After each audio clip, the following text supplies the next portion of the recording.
Happy Halloween!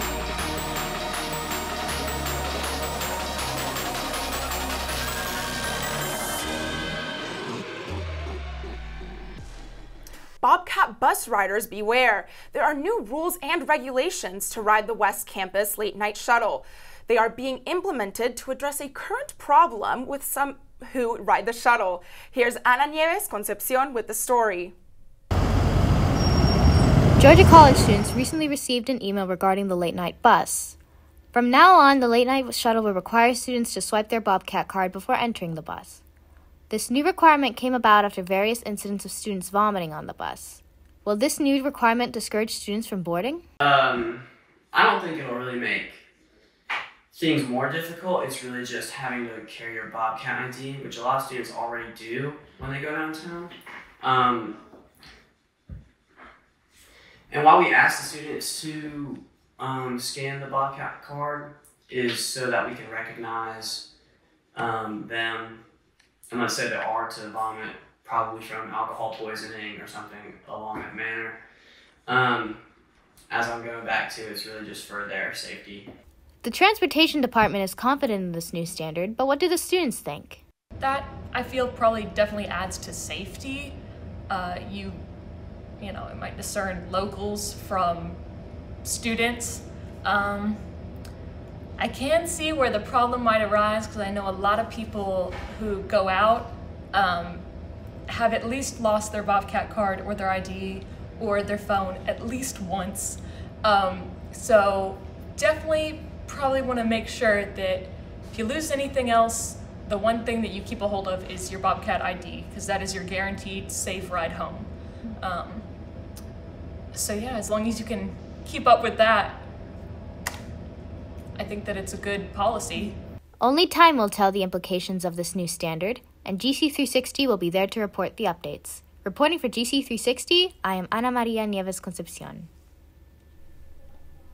Community advisors, or CEAs, are the backbone of our college campus. They guide new students through the ins and outs of GC and make sure the dorms are a safe space. But this job requires CAs to be on call 24 hours in case of emergencies in the residence halls. But is their work being taken for granted? We sent Erin Finnegan to find out.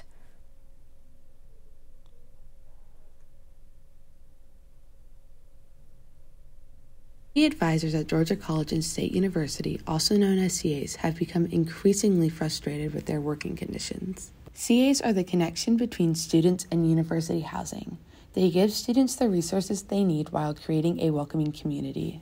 However, some CAs have expressed that the university doesn't respect them being college students before being CAs. Other CAs, like Maya Daniel, have mentioned that they wished they'd received more training before starting the job. I kind of wish I'd had more of a heads up on the difficult situations you can get into, because there's a lot expected of you. They say, oh, if something really bad is happening, you can call public safety. But for those 7 minutes that you're waiting for them to show up, you're dealing with it. Just for those minutes, it's your problem. If somebody's getting arrested on campus, at your dorm, and you're on duty, you have to go around and tell everybody, hey, quit taking pictures of the person getting arrested. You're not supposed to do that. And you have to talk to public safety, and sometimes they really don't want to talk to you, but you have to write your report anyways. Trenham Fay, a CA at Parkhurst, explains the payment they receive. I think the classic thing that you get told usually is you get free housing. That's not true. It's true, but it's not true. At the beginning of every semester, I have to come out of pocket an extra $3,700. I have to pay that money, and I have a few scholarships, but it's not enough to kill that number.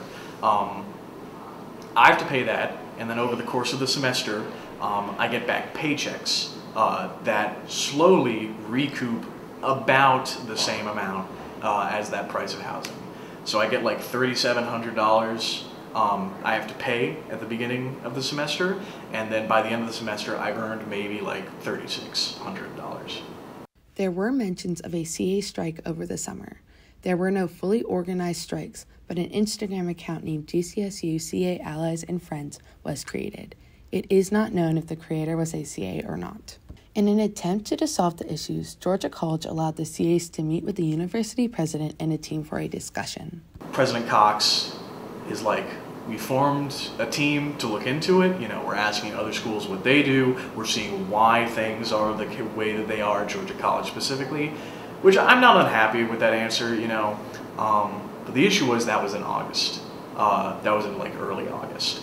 And now we're on like October 20th and I've heard nothing, you know. I've asked my boss, my CD, hey, have you guys heard anything from, you know, President Cox? Have you heard anything from anybody above you?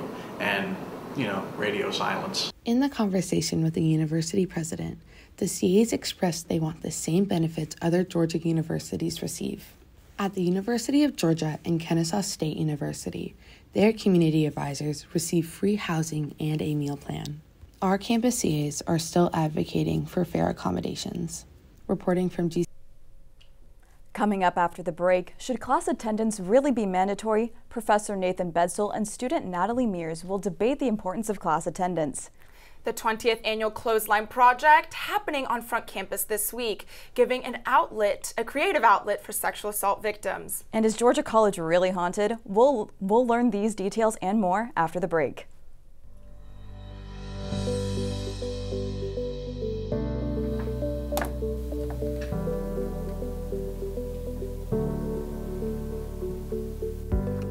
Hey, that was my favorite news anchor. Oh, what do you want? Like 10 seconds. Can you just read this announcement for me? Okay, 10 seconds. Okay. This semester, GC360 is introducing a new show, Cat Talk. We will showcase a new guest each month and deep dive into some topical issues of concern to you. You may also see some of our guests play some silly games while they're here with us. You won't want to miss this. From GC360, this is Isabella Vanderlende. So join me each month for Cat Talk right here on GC360.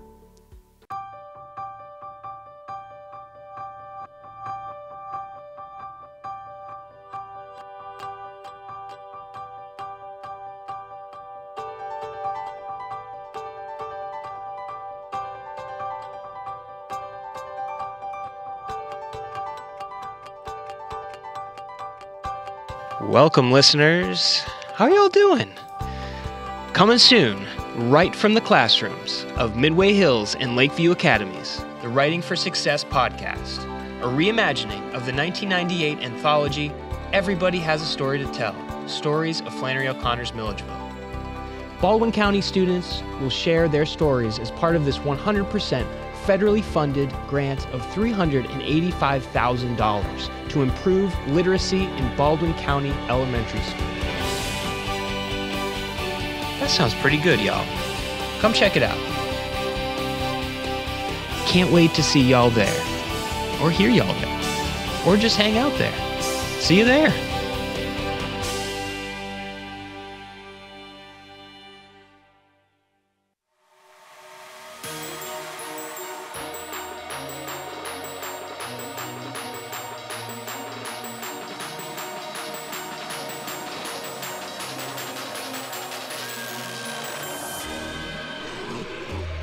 Welcome back. This is GC360, where news comes full circle. And this week's installment of Professor versus Student, to attend class or not to attend class? That is the question on the minds of students each day. Most professors make attendance mandatory by making it a factor determining the final grade. Some students believe professors should give the students benefit of the doubt when it comes to attendance. Let's join Caroline Hubbard for today's segment. Caroline. Thanks, Bella. So here to discuss this, I have Dr. Nathan Bedsole, Assistant Professor of Rhetoric, and student Natalie Mears. Welcome to GC360. Our first question is, do you think attendance policies that affect students' grades hurt or help students overall? Natalie? I think that attendance policies like that are inherently harmful because 9 times out of 10, negative reinforcement like that does not work. I think positive reinforcement, like adding a benefit to a grade at the end of the year if you have nearly perfect attendance, is a much more healthy solution, and it encourages students to go to class for a reason that is not fear. I love that point, that punitive approaches aren't necessarily as useful as maybe an approach that rewards attendance. I'd like to answer this question that it depends on what you want out of college. If you consider your time at a liberal arts university to be an educational experience, I do think being compelled to be in the classroom at some level is useful. With our small class sizes in the liberal arts environment, a lot of education happens when you're there to be educated. That being said, if your approach is more like a credentialing exercise, you're getting the degree for the resume, then I understand that policies should reflect the lived lives of the students being subject to them.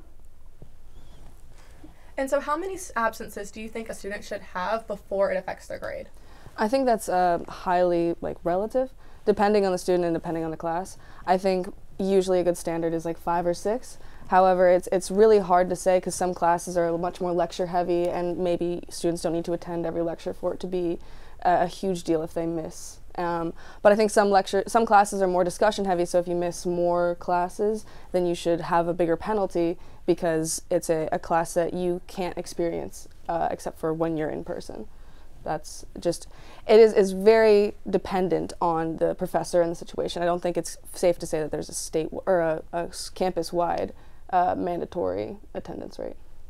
And so how do you feel about excused and non-excused absences being counted the same? Well, I love this question. I think college is a fun in-between period where the idea of excused absences still exists. After college, there's seldom opportunities to make the argument that I get to do this or reap the benefits or claim completion without being there to do that, to claim the benefits and claim completion. I think that is a very strong stance to have. I think that not extending grace towards students, especially in this kind of moment of change in a student's life, going from high school to going to college to going to a degree or a job after that is a huge transition. And I think college is a moment where you should still be able to extend grace to students, because a lot of times I've missed a lot of classes because I got COVID, I was really sick, and having that same fear about maybe losing 5 points on my final grade because I was deathly ill and just didn't want to go to class because I had a virus, getting that same fear from that versus skipping class because I just didn't want to go, it doesn't seem just or fair. And I think that even in a workplace environment, you are able to receive that grace from a employer, and those are the kinds of jobs that you want to have. You want to have a job where your boss doesn't look down on you for being a human being who sometimes has a bad day, or sometimes a family member will die, or maybe you get into a car accident on the way to work. I don't think we should conform to a society that wants us to throw every ounce of our bodies into work and into mindless following. I think we need to just realize that we're all human and have grace. It's actually a crucial part of my pedagogy for mindless humanity to be what the students are after. And so do you think that attendance should be a campus-wide mandate, or should it differ on each professor? Oh, no, I agree. It's super contextually bound. I think professor to professor. I have different attendance policies depending on the classes I'm teaching. Upper division classes aimed at majors have different realities than lower division classes aimed at fulfilling elective requirements. Yeah, I think that there should be stricter attendance policies for those low-level classes, because that's when students are really just trying to get into it, and if they are unable to have the rigor to attend classes in your first year of school, maybe college isn't for you, and that's okay. But once you get into higher major level courses, if you're not attending your 4,000 level class, why are you in school? There's no point in missing a bunch of classes for pointless excuses, but there's no point in missing those classes. I don't know. Thank you both so much for being here. Thank you. Yeah. Students may have noticed t-shirts draped across front campus this week. The Clothesline Project aims to bring awareness of power-based interpersonal violence and give voice to victims and victim survivors. Each t-shirt displayed represents a member of the GC community who was a survivor of violence or was made in honor of a loved one. This year highlights the 20th anniversary of Georgia College's Women's Center hosting the event.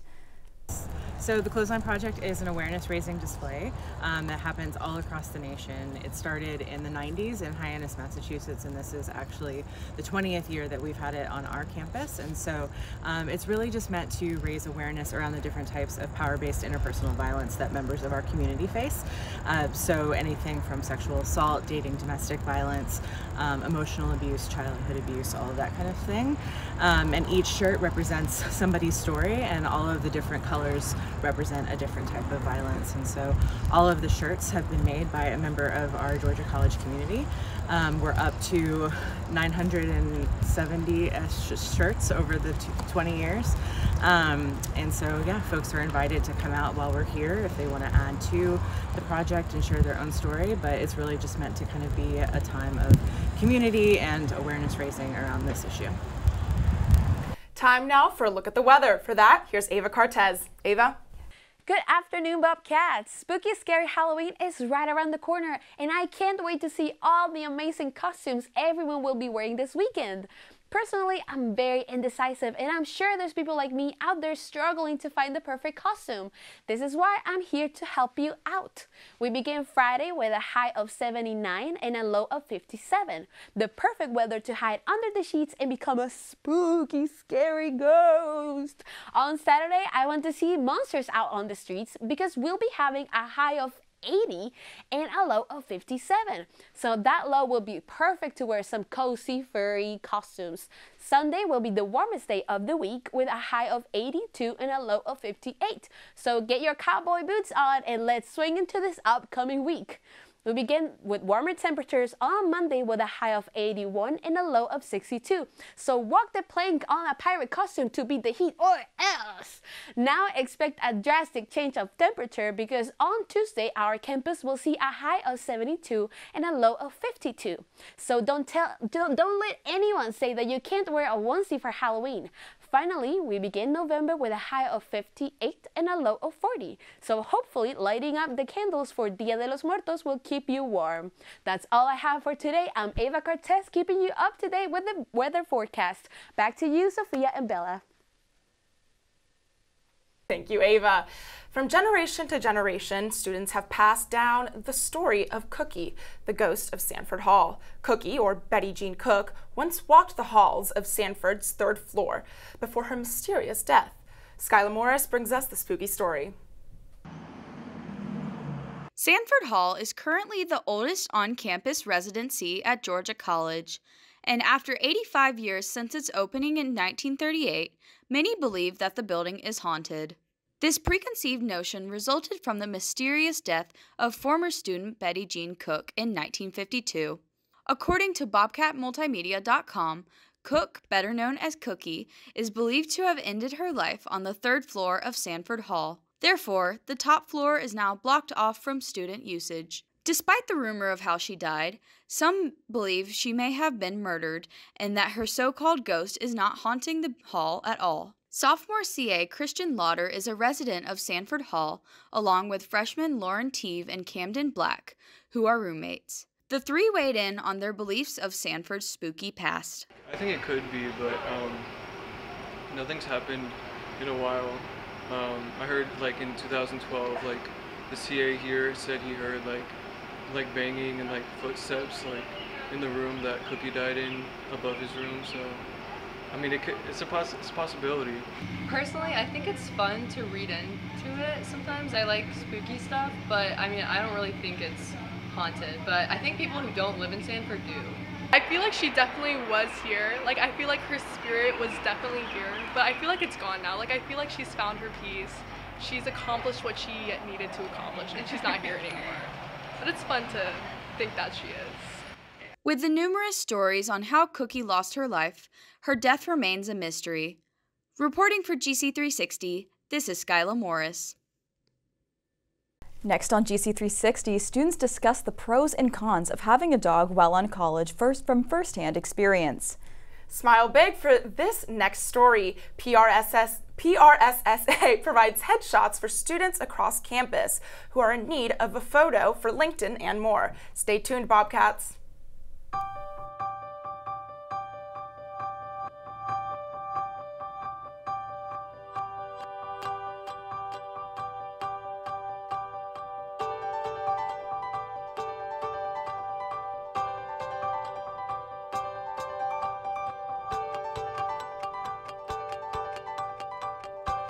Welcome, listeners. How y'all doing? Coming soon, right from the classrooms of Midway Hills and Lakeview Academies, the Writing for Success podcast, a reimagining of the 1998 anthology, Everybody Has a Story to Tell, Stories of Flannery O'Connor's Milledgeville. Baldwin County students will share their stories as part of this 100% federally funded grant of $385,000 to improve literacy in Baldwin County elementary schools. That sounds pretty good, y'all. Come check it out. Can't wait to see y'all there, or hear y'all there, or just hang out there. See you there.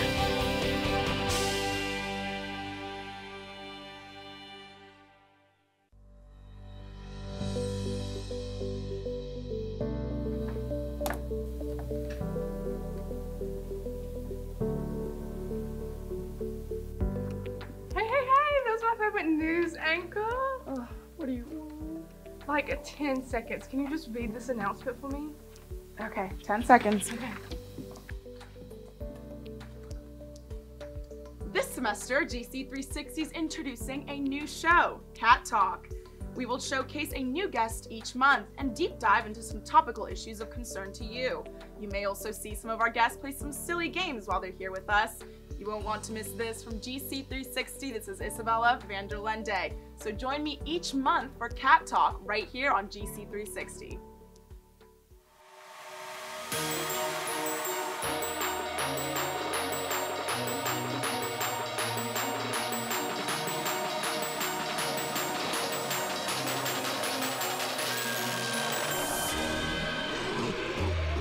Welcome back, Bobcats. This is GC360, where news comes full circle. Furry companions are a common sight out on main campus. It's a nice luxury to have. Here are some dog lovers talking about their experience. It makes you feel super loved, especially on tough days. He likes to meet everybody, so you get to know a lot of different people on campus you wouldn't know unless you had your dog with you. And she definitely comes first before sometimes social things, sometimes doing extra school stuff. I definitely miss out on some stuff because I need to take care of my dog and I can't really make last minute plans, or especially last minute travel plans, without having a sitter set up. So that's really hard. It also, it's expensive to have a dog, like buying her food, vet bills when she eats something she's not supposed to, which she has done a couple times. And then, of course, dog sitter for when I do have travel plans, or long work days. Let's see what's going on in the world of entertainment. For that, here's our very own Caroline Hubbard. Thank you, Bella and Sophia. This week on entertainment, it is finally time for Halloween. So to start off this spooky season, tomorrow, October the 28th, the Five Nights at Freddy's movie is set to premiere. The PG-13 film is supposed to show the plot of a very popular video game where the player works as a security guard at Freddy Fazbear's Pizzeria. After watching the movie, if you're still in the mood for a thrill, the Wellness and Recreation Center is hosting Thunder's Haunted Hike this Monday at 7:30 on West Campus. Sign-up costs are $5 for students and $10 for guests. Well, that's it for entertainment this week. Try not to get up to any hocus pocus. Back to you, Bella and Sophia.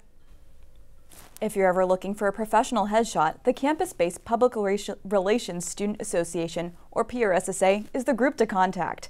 In fact, the group hosted its annual headshot event this week, providing free photographs for those who need them for their professional purposes. Here's PRSSA's Director of Events, Sydney Zeff.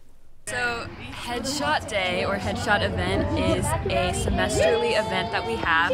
PRSSA, Public Relations Student Society of America, puts it on for all majors. It's free for anyone, not just Mass Comm majors. And it's a great way to get your headshot. We have a Mass Comm student who actually is the photographer. But yeah, good way to get your headshot for your LinkedIn, resume, cover letter, or just to have. Yeah. It's great to see just how professional our Bobcats can be. Now it's time to loosen those ties and take off those heels and jump into the world of sports. Jackson Schwartz is here with the latest news. Thank you, guys. In baseball, the World Series is officially set. The matchup is the Arizona Diamondbacks from the National League and the Texas Rangers from the American League.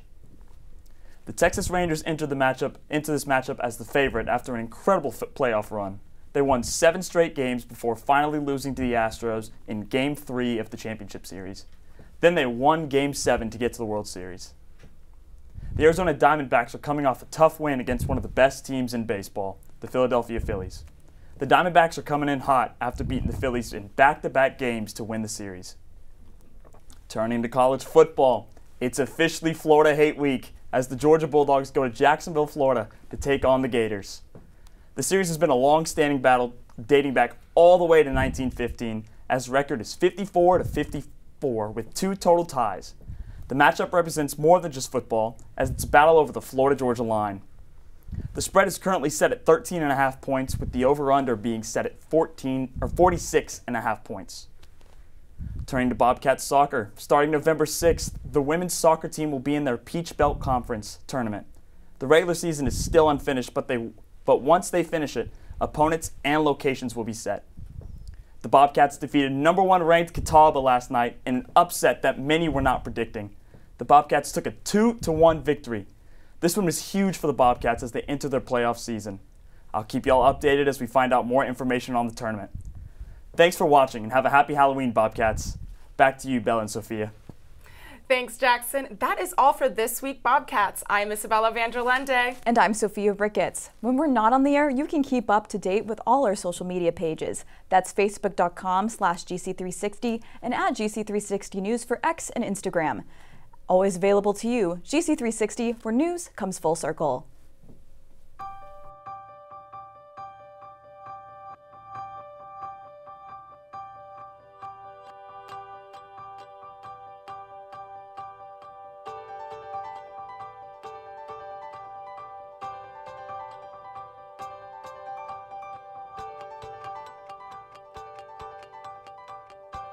Welcome, listeners. How are y'all doing? Coming soon, right from the classrooms of Midway Hills and Lakeview Academies, the Writing for Success podcast, a reimagining of the 1998 anthology, Everybody Has a Story to Tell, Stories of Flannery O'Connor's Milledgeville. Baldwin County students will share their stories as part of this 100% federally funded grant of $385,000 to improve literacy in Baldwin County Elementary School. That sounds pretty good, y'all. Come check it out. Can't wait to see y'all there, or hear y'all there, or just hang out there. See you there.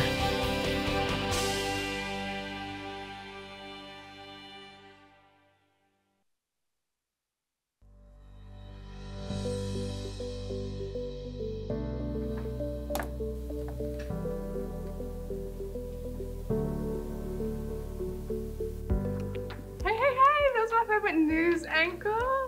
What do you want? Like 10 seconds. Can you just read this announcement for me? Okay, 10 seconds. Okay.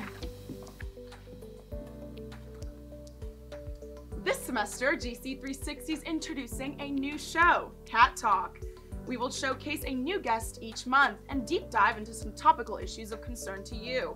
You may also see some of our guests play some silly games while they're here with us. You won't want to miss this. From GC360, this is Isabella Vanderlende. So join me each month for Cat Talk right here on GC360.